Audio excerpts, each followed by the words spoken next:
Thanks for tuning in to the Just Go Play podcast, where we look to develop and promote a positive youth sports experience. As always, we are available for speaking and private engagements and can be reached at info@justgoplay.ca. You can also catch full video versions of our podcast on our YouTube channel.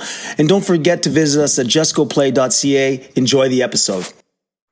Welcome, everyone, to the Just Go Play podcast. My name is Matt Young, and I'm filling in for Coach Daryl Devenish today. Super excited today because we're talking to one of my favorite people from across the pond, Andreas Wenzel. And I'm not going to try to talk about Andreas's multiple accomplishments, but he is a very decorated World Cup downhill ski racer. And if you ever have a chance to drive in a car with him, you will know what he has got, that X chromosome that just makes him a little bit crazy. Andreas, thank you so much for joining us. It's early morning here, mid-afternoon for you. Welcome to the Just Go Play podcast. Can you start off by giving people a little bit of a background of you and some of your accomplishments in the downhill ski and life? Oh, hello, everybody. Thank you, Matt, talking with me. In a sunny Europe, we have a wonderful summertime. I'm a winter sports guy. I'm not actually this downhill expert you are talking about. My best downhill result was in Kitzbühel, a fourth place, and in Lake Louise, completely surprisingly, in the year I won the World Cup, I finished fifth in Lake Louise. So my main disciplines were slalom and giant slalom and super G. And I had the opportunity to win 2 Olympic medals in Lake Placid and Sarajevo in giant slalom. And I won the overall World Cup in 80. And together with my sister in Lake Placid, my family was the most successful alpine ski nation on the world. Amazing. So we had 2 gold and 2 silver medals. That time we only had 3 disciplines. So time changed a lot. So I was born in 58. And when I was 30, I stopped skiing. And then I was 30 years more or less in each position in the world of sports. I was racing director for Atomic. We had fantastic Canadian racers also, Kerry Mullen and so on and so on. And in my active time, I was together with Podborski, with Reed, with the crazy Canucks. So you mentioned you need to be a little crazy. You have to have a lot of joy to be confronted with that feeling of fear, respect, and also joy to go for it, to go to the limit. And in our sport, the limit is very close to the crash. And therefore, it's quite a challenge to live with a life like that. And in my, yes, how can I say, I was official. I was 8-year president of the Liechtenstein Ski Federation when my niece, Tina Weirater, was active. So ski sport in our family, her father is the Harti Weirater. He's a downhill world champion in 82. So he was a real downhiller. And so we love the mountains, we love winter, it's I don't know how to say, but we had a DNA from our parents, which helped us a lot to love the sport. Love, joy, the sport is important to go all through this hard work. Without hard work and doing more or less 24 hours a day thinking about this sport, it's not possible to succeed and to perform.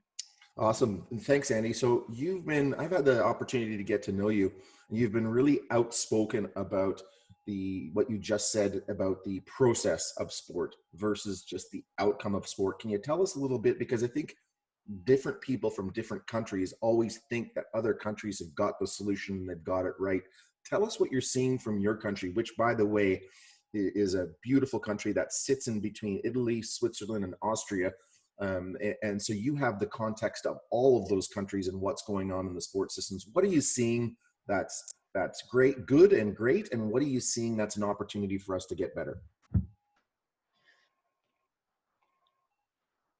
it's a very complex question you're asking, because going to the top in a sport or in culture, wherever, or or in your professional field, you always have to start somewhere. So why does a kid love to jump, to run, to experience the body? Because they have joy. So in the first phases for small kids, you need to give them joy. Free play is very important, that they can explore their limits. You know, most of the parents today, they are very afraid that something happens to their kids. So they are protecting them. And with protecting a kid, they have no chance to have an early warning system. What's the limit? And in sport, that's the most important. Otherwise, you just hurt yourself and you are injured, or some bad things gonna happen. And I think this moment of joy, this intrinsic motivation as a kid, wow, that makes fun. I love to do more. And then you are in a positive, I don't know the English word of spirale, you know, as more fun you have, as better the performance, as more fun, and it goes up and up and up. And Right. this is a very important area. And what you mentioned, this process after free playing, if I want to start with more complex movements, I have to have the idea, what are the processes of a movement that I can train small parts of the whole movement, and adding the different parts, connecting them, makes your brain all of a sudden understand. Brain is fantastic. We have a lot of neurons in our head and synapses, and as more you do something very specific, as more your brain gonna get organized in transferring the impulses quicker. So all of a sudden you have like a data highway, you know, delivering the process, what you see on the slope, bringing up to the brain, and the brain is steering our whole body so that you intuitive moves in the right way. And that's a long process you have to go.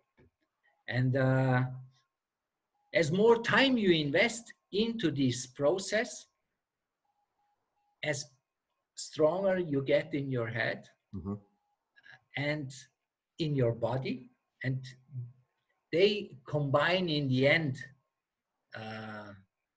your performance if you are a top skier or a top tennis player. Right. And do you think the most difficult thing is then that your brain is not bothering, you know? It's automatic. It's like just being present. That's the most important on the high level. Right. And in your opinion, are we rushing that process, or is that process becoming too focused just on getting to that high performance model in Europe? What are some of the things that you're seeing that you'd like to see differently, if anything? Yeah, that's the biggest problem we face in all sports. Maybe not in soccer, because in soccer it's a team sport, and even if I'm not so good in the team and my teammate is shooting a goal, I'm part of this success. Right. And in sport is very important that we how do you say that in English? We come away from this performance-oriented education, and we go more to the process orientation.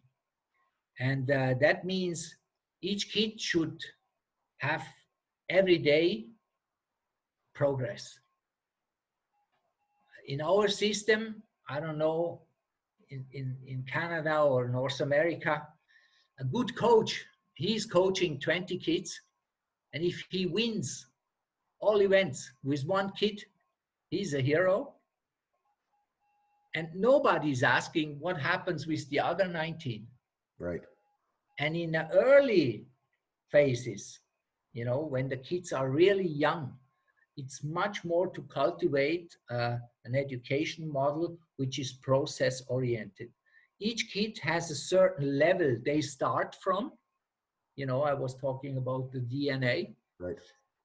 And each kid develops in different speed. And each kid has other ideas where it wants to go. And the most important for our grassroots programs should be this process oriented. That means fairness, fun, friends, and progress every day.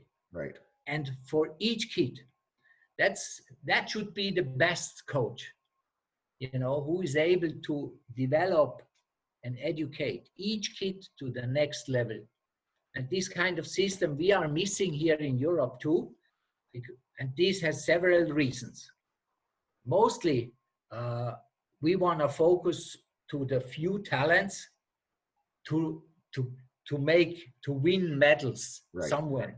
Right. And we have to concentrate our limited budgets for few kids with the chance to get the most out of it. But for this wide development and education idea, we need to act completely different. And for that, it needs to also a cultural transformation in our brain. Absolutely. And this is very hard to communicate because the people being in the existing system, they are defending their model. Right. And therefore it's so hard. So that when we were together, I loved always, your thoughts, not fighting against a system, creating a new system. Right. And what do you think in your mind, where do you think that new system begins? Who's responsible? It's a sensitive field of responsibilities. But I think most things are failing because of wrong expectations of parents. And the second most is a system question of our sport organizations. Right. This is, if you start a discussion like that, most of the people, they feel attacked, and then they start to become defense. Right. And there is then no progress is possible anymore. And the funny thing is, we human beings, we have to first go that far down before we realize now we have to change. Right. And the worst what sport can happen is if no parents are bringing their kids anymore to the sport organizations. And we have this. We have a very small sports school in Liechtenstein. There are, in the beginning, we had about 75 or 80 kids. Today, we have not 40 anymore. So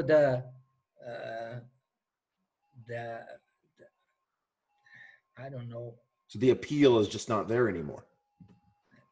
Appeal, but also the willingness. I think what we love in the West societies, we love to be in our comfort zone.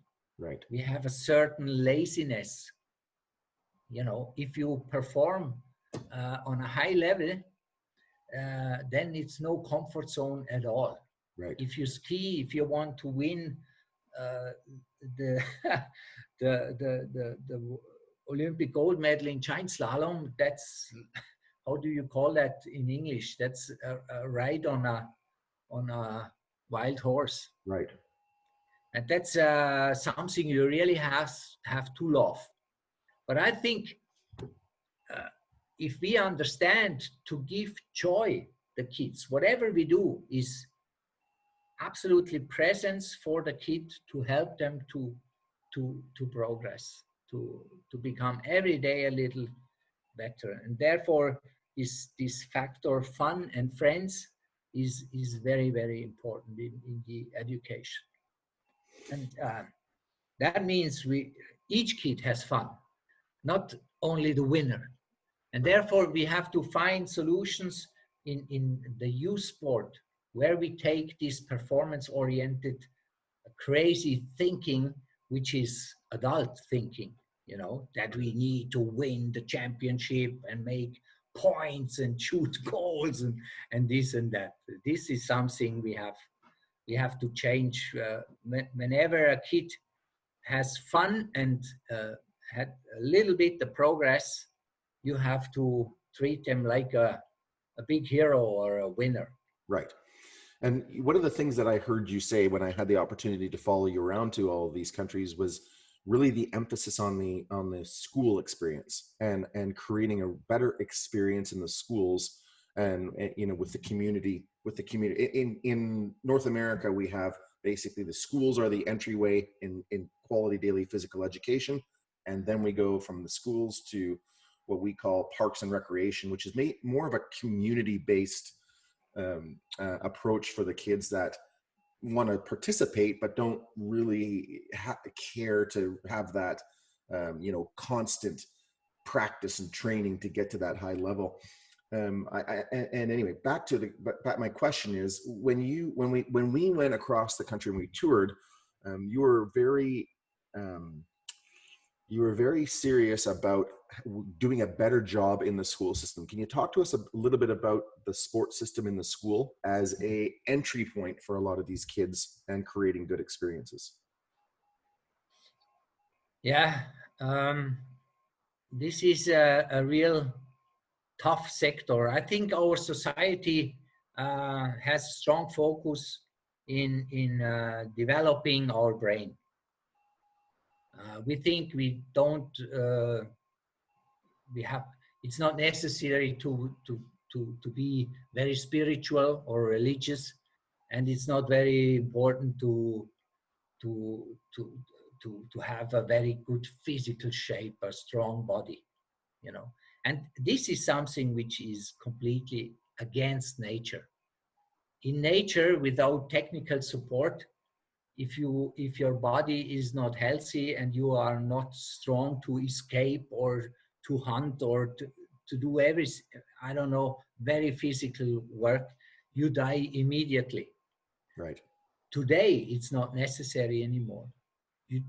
It's not necessary to be physically in a very good shape that you are able to in order to survive. Right.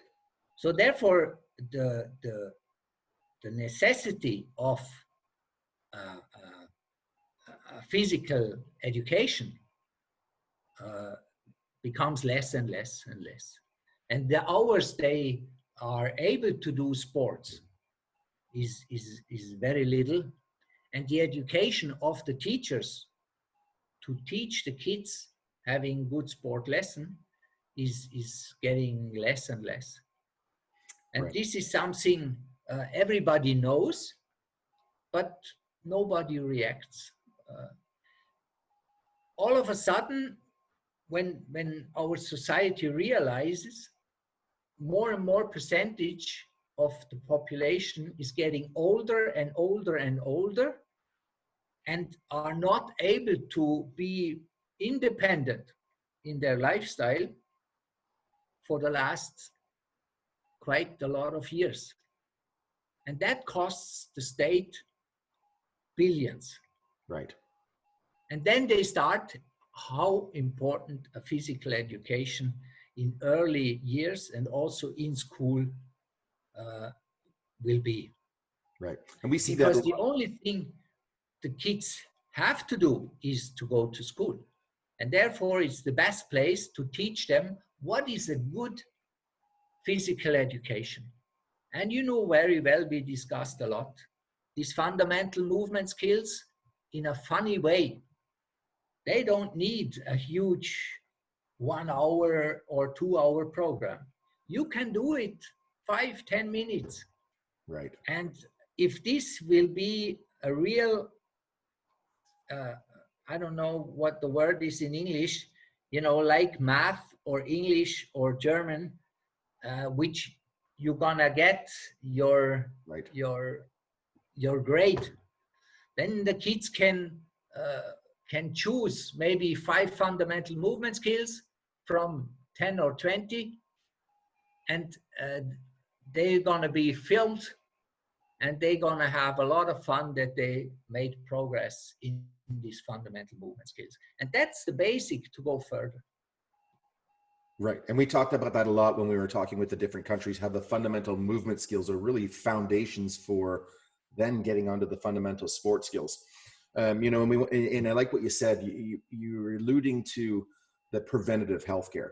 So it seems like many nations are in this sick care state, constantly caring for their sick, constantly having to pay for their sick, instead of being proactive and saying, listen, if we invested here, at the elementary school and secondary school level, we would get the fundamental movement skills. We would encourage that joy of movement, like you talked about, and then we wouldn't be in a state where we were always having to take care of our elderly people, because they would be more mobile, they would be happier.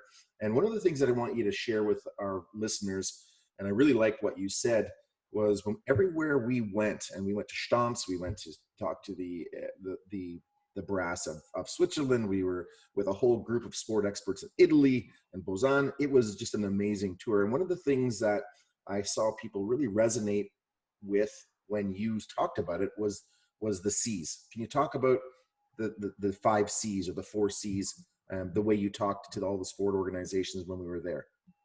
Yeah. The 5 C's, I love them. And our main focus is the C competence.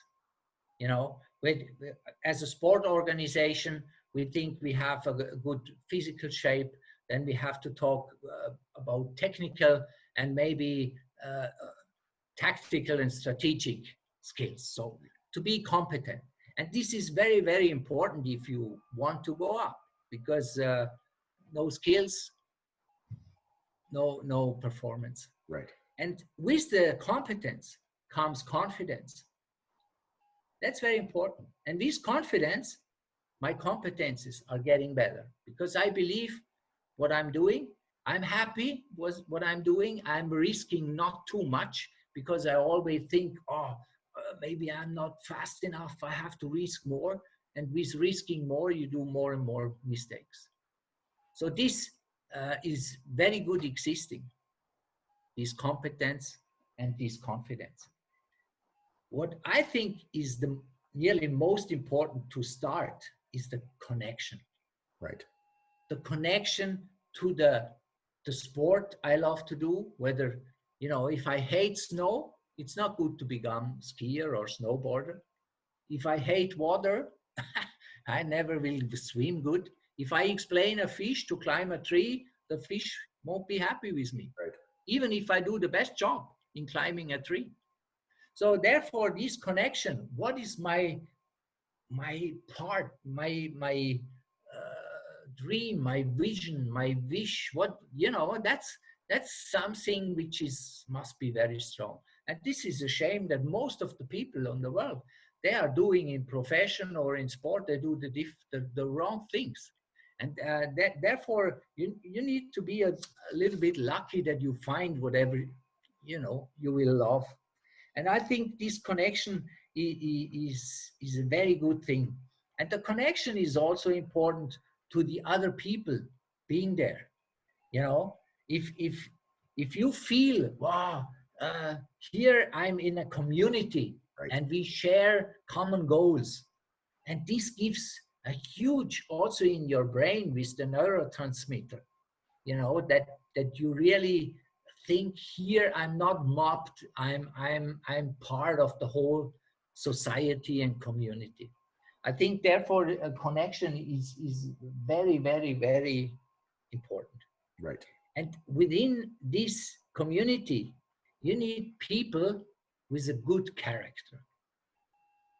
Character is being present, helping others, and all these kind of values, Right. which makes a personality, is so important. If we can prove, parents, we gonna make your kid a fine personality with, Good. sport as a basic Right. tool to develop.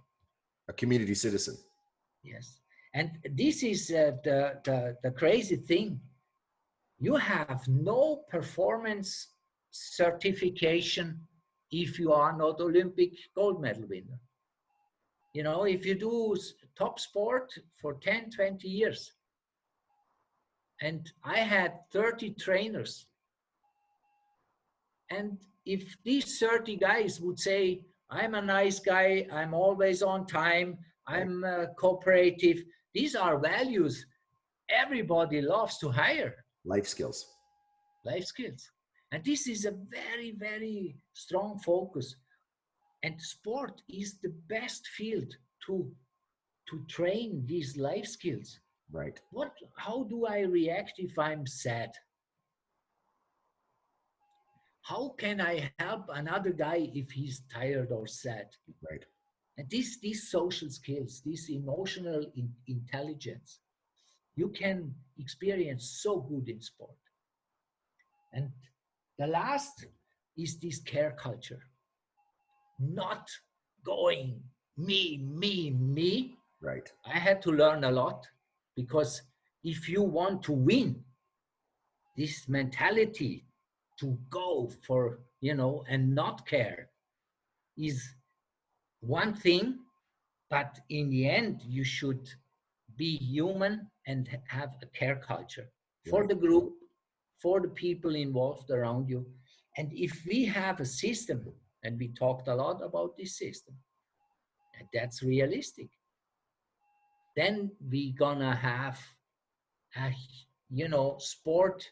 Everybody wants to send the kids Many into winners. sports. You're going to have many winners, not just at the podium. You're going to have winners in life. You're going to have winners in your community. You're going to have winners in marriages, in households, in relationships, in jobs. You're going to have winners, way more winners. Totally agree. And that was something that was really good to hear you articulate, because we've talked about it on past podcasts all the time, really that culture and values. And there really is no downside, Andy, is there, when we're teaching that to our young kids coming up? There really is no downside, because it's not a skill that can't be useful in some capacity, in our lifetime. So it was really great to hear you say that. And when you were talking, in front of all these sport people, it was like it was a whole new eye-opening. So where do you think the gap is? Because it's not rocket science. It totally makes sense. But do you think people just don't know how to teach confidence? They don't know how to teach the care. They don't know how to teach that character. Do you think it's because we don't know how to develop it? Or do you think it's because we're just so focused on who cares about all of that? Just get to the top, just do this. And what effect is that having on athletes in Europe?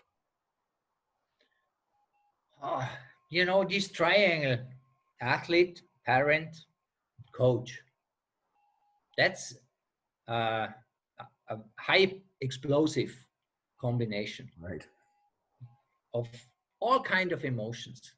There is money involved.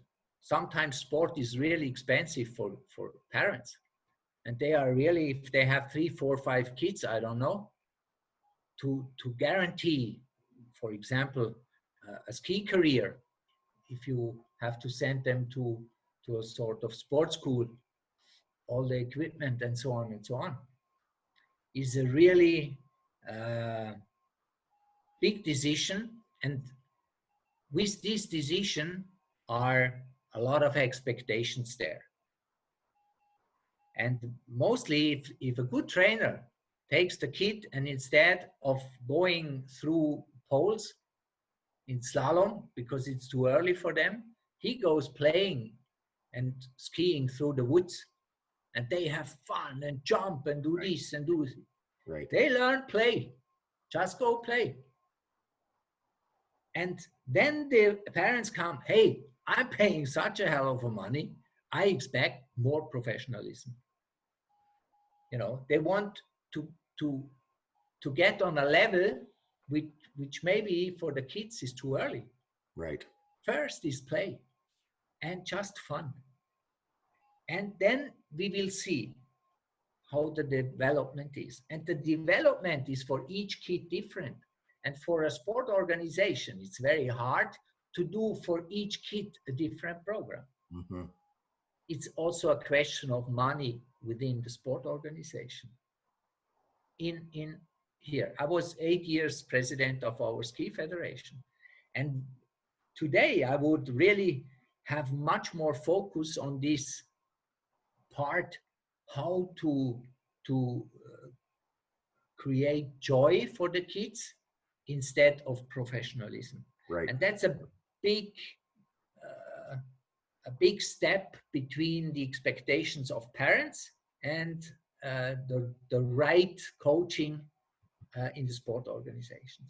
Mostly the problem is not with the parents, is the coach. Coach says, I want to win. And I don't care about all these semi-talents, you know. Right. I want to focus on the 2-3 guys I know they gonna be. And you know, there's if you see kids moving, then you see exactly who has more talent in this time than the others. Right. And then automatically he focus on them, trying to make fast progress with them, and has more or less no time for the others. And this is not good for the group. That's no care culture. Right. And this philosophy of good coaching is even not every day the same. You're gonna have days you see your group is very focused, very strong. And my father was artist in that, expert. When he saw that we are strong, focused, he increased the speed and knew exactly today we can push them more. Then we did that program successfully, and it made us very, very strong Right. in body and mind. But it was you were the driver. So he was the observer, and he was watching what you were doing. Instead of pushing you to do what you were doing, he was just saying, okay, you know, my son and daughter obviously are different than a lot of other people. They want something more, so I'm going to provide something more. Instead of he was behind you pushing, not in front of you pulling, which I think is a big difference. And that's a big difference, because parents, they have 1 or 2, 3 kids, even our 3rd or 4th kids in our family.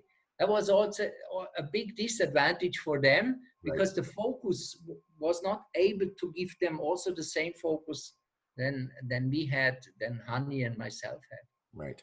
You know, Hanni was my sister. We won the World Cup, overall World Cup in 1980, the same time. Yeah, his brothers. So therefore, that was a competition from the very early days. And that's not always good. Yes, we loved each other. We did everything together. But it was for me as a boy, 2 years younger, to be defeated.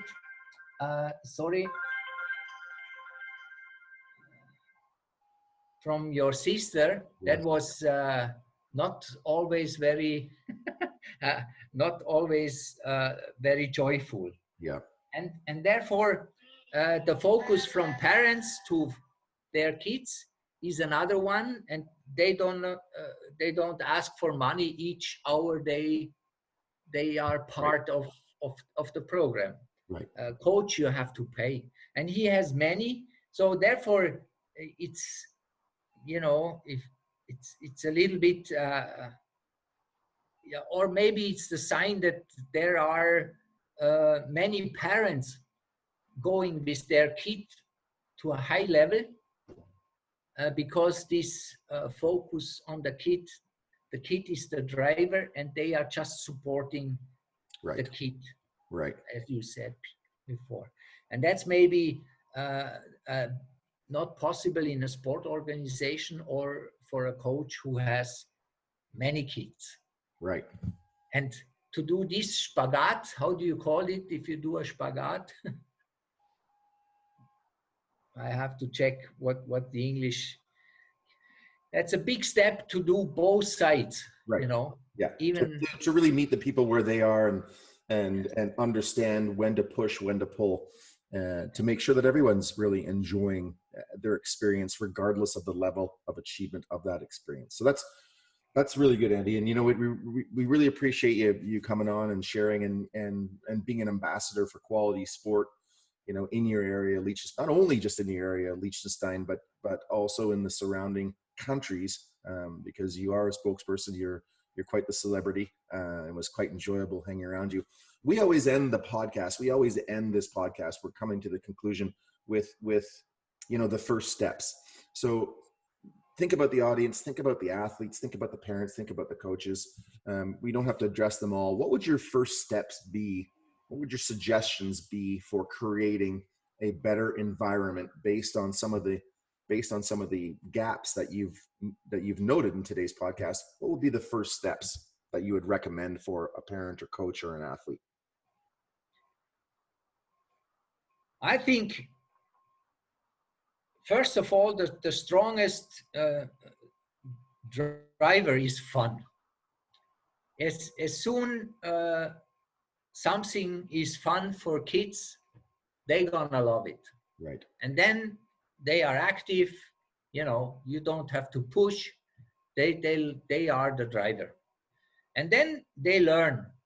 And learning, it means development has to be more process oriented. Yes. So that I understand what is the next step, how can I go step by step, and not being in front of a huge wall 5 meters high. That, for example, is the Kitzbühel downhill, Right. as a downhiller. And you stand there and you say to you, that's impossible to go over that. Right. So this wall is in front of a lot of kids much too early because wrong expectations. With fun, no wrong expectations. Right. Because you say, what is the next step? Oh, this is the next step. Then I'm convinced I can do this step. I can succeed. And succeed means I have this kind of neurotransmitter in German. I don't. Yep. Yes. And this is important. This is the driver to have this fire within, you know, burning. And that means the fun within. That's the driver. All the way up. If you lose the fun, if it's just a pushing, a must, then it's very bad. And this is something, you know, there is no difference between parents, sport organization, and coach. Right. And then if we understand what is this care culture and this connection, then we have a good ambience. Yes. Right. You go to a place, it's a very poor infrastructure, but the people, you know, they are funny, they love it, they smile, you know, you love to be there. Then you come to a place, everything is perfect, you know, structured, the most expensive tools, you know, but everybody is standing there, you know, Not happy. not happy. Right. And this is not, you know, that's not the basis you need. So therefore, this emotional part, you know, is the most important. I have a young daughter. She is now a young lady. More, she got 17, and she plays golf since 8 years. Mm-hmm. And 2-3 times they changed to a bad coach. There was no fun. She didn't understand what he wants. That was a rough rhetoric. Right. She said, okay, I stop. No interest anymore. And Right. this is, goes from one day to the other. Right. Without joy, without love, no sport. And this is the most important, I think. Perfect. Well, that's perfect. Let's end on that. Without joy, without love, there's no sport. Andy Wenzel, thank you so much for your time and joining us on our Just Go Play podcast. Thank you for doing everything that you're doing in your country to cultivate a positive sport experience. And we really appreciate you coming on the podcast today and sharing your insights. Thank you so much. You're welcome. Thank you to Canada. All the best. Filling in for Daryl Devonish, as he always likes to end, just go play.